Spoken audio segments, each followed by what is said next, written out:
जय माई के भक्तों, होली आ रही है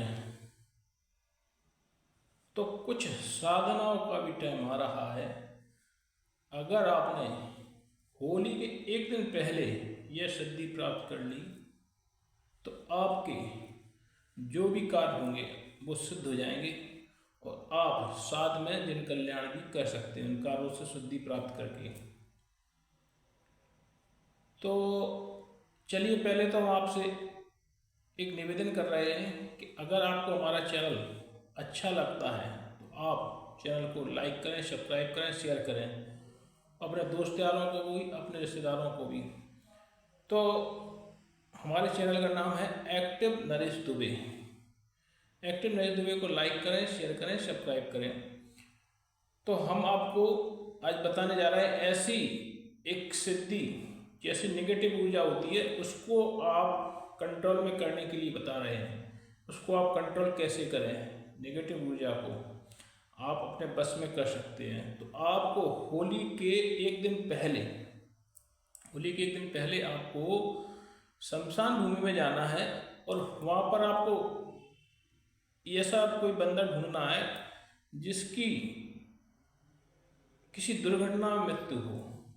दुर्घटना मतलब ऐसे जैसे किसी ने फांसी लगा ली हो, कोई अचानक ट्रेन के नीचे आके खुदकुशी की हो। कहने का मतलब सीधा है उसने खुद आत्महत्या की हो। ऐसे व्यक्ति की चिता के पास जाकर एक वहाँ से कंकड़ लाना है और कंकड़ लाके अपने घर उसको मतलब घर के दरवाजे अंदर तो नहीं ले जाना है, घर के दरवाजे पर कहीं आसपास रख देना, क्योंकि वो अंदर नहीं ले जाया जाता। और फिर जिस दिन होली जलती है उस दिन आपको फिर शमशान भूमि में जाना है और उस कंकड़ को उस जगह फेंक के आना है और फिर उसी चिता से जहाँ से वो जला था एक कंकड़ फिर दोबारा लेके आना है। ऐसा होली निकल जाएगी और आपको ऐसा लगभग 7 दिन 21 दिन तक करना पड़ेगा। आपको वह नेगेटिव ऊर्जा तुरंत ही आवाज़ दे के चिल्लाएगी कि ये कंकड़ मुझको दे दे, ये कंकड़ मुझको दे दे, नहीं तो मैं तुमको बर्बाद कर दूंगा और तुमको खा जाऊंगा कच्चा। तो आपको डरना नहीं है कि ये जो आत्मा आएगी वो आपको धमकी देगी, डरवाएगी कि ये कंकड़ मेरे को दे दो, नहीं तो मैं बर्बाद कर दूंगा, तुमको खा जाऊंगा, तो मैं बर्बाद कर दूंगा। तो उस कंकड़ को आपको देना नहीं है और फिर वहाँ जाके थोड़ी देर इंतजार करना, वो थोड़ा शांत हो जाएगा तो फिर उस कंकड़ को उधर फेंक आना है और फिर वहाँ से कंकड़ लेके आना है। ऐसा आप 7 बार करेंगे। 7वीं बार जब परेशान हो जाएगी आत्मा तो ये कहेगी कि आप जो भी हो, मैं आपका मैं सेवक बनना चाहता हूँ, मगर ये कंकड़ मेरे को दे दो।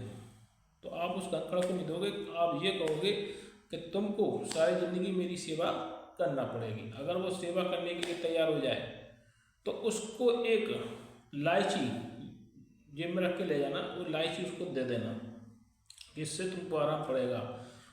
ये इलायची अपने पास रखो, मैं तुमको कोई परेशान नहीं करूँगा, बस जो हमारे आवश्यक कार्य होंगे वो तुमको करना पड़ेंगे और वो तैयार हो जाएगा।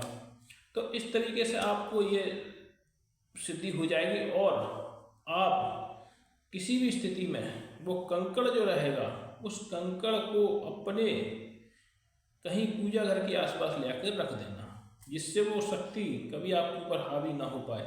और आप यह उपाय होली के एक दिन पहले से, जो पूर्णमासी होती है, पुण्य होती है, उसके एक दिन पहले से आपको ये कार्य प्रारंभ करना है और होली की 7वीं तक करना है। और होली की 7वीं तक आपको वो शक्ति हाजिर होगी, या आप 7वीं तक में होगी तो 21वें दिन वो शक्ति जरूर हाजिर होगी।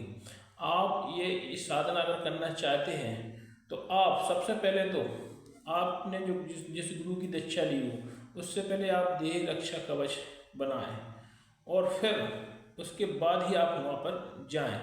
अगर आप देह रक्षा कवच न बनावें तो हो सकता है वो सामने वाली जो नेगेटिव ऊर्जा है वो आपसे हावी हो।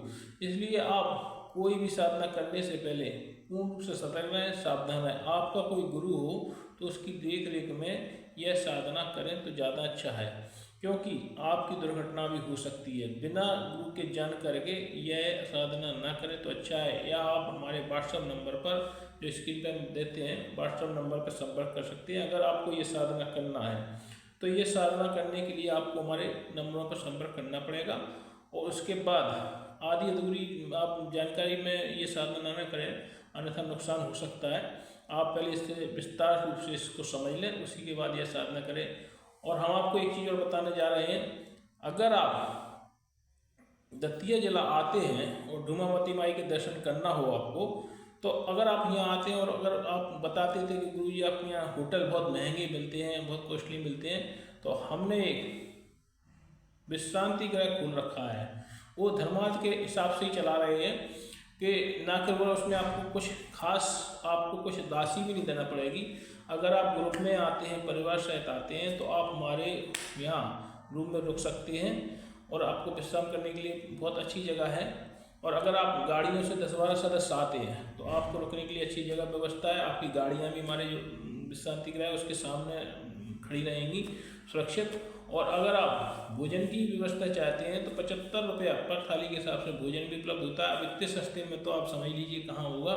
इतना में तो जो अपन बाइक लगाएंगे खाना के लिए उसको उतने ही में खाने ही में चला जाएगा। तो अब समझो इतने सस्ते में कहाँ पर कोई होटल या कोई धर्मशाला मिल सकती है। अगर आप एक बार यहाँ आना चाहें तो आ सकते हैं। जय माई की।